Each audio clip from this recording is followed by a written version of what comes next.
폐섬유증, 턱발성 폐섬유증, IPF, 간질성 폐질환, 만성 폐쇄성 폐질환, COPD, 만성 기관지염, 폐기종, 기관지 확장증, 천식, 폐실질 질환, 실질성 폐질환. 간질성 폐질환의 호흡곤란은 간접적이며 실질성 폐질환의 호흡곤란은 직접적입니다.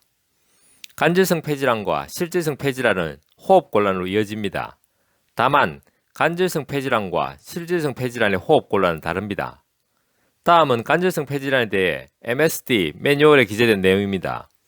간질성 폐질환은 폐 간질성 공간에 영향을 미치는 많은 장애를 설명하는 데 사용되는 용어입니다. 간질성 공간은 폐의 기낭, 벽, 혈관 주위의 공간, 소기도로 구성되어 있습니다. 간질성 폐질환은 폐조직의 염증세포의 비정상적인 누적으로 이어지고 숨가쁨과 기침을 초래하며 진단 영상검사에서 모습이 비슷하나 달리 관련되어 있지 않습니다.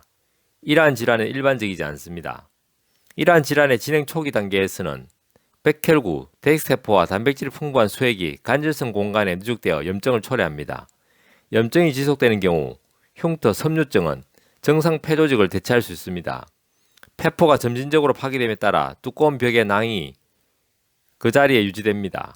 이러한 변화로부터 발생되는 상태는 폐섬유증이라고도 합니다. 다양한 간질성 폐질환은 서로 별개이고 원인도 다르지만 비슷한 특징이 있습니다. 모두 산소를 혈액으로 이동하는 능력의 감소로 이어지고 폐의 경화와 축소를 초래하며 호흡곤란과 기침으로 이어집니다. 하지만 혈액에서 이산화탄소를 제거할 수 있는 능력은 보통 문제가 아닐 것입니다. 간질성 폐질환이 호흡곤란으로 이어지는 과정에 대해서 설명이 잘 되어 있습니다.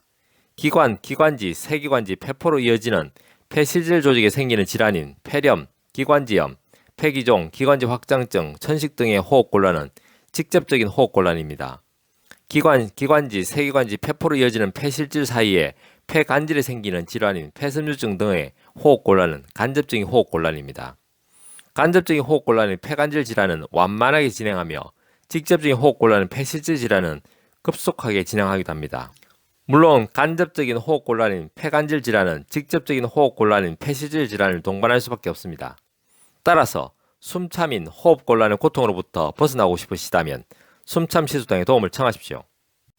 한의학은 과학입니다. 한의학은 철학입니다. 건강은 균형입니다. 동양 한의원은 균형입니다.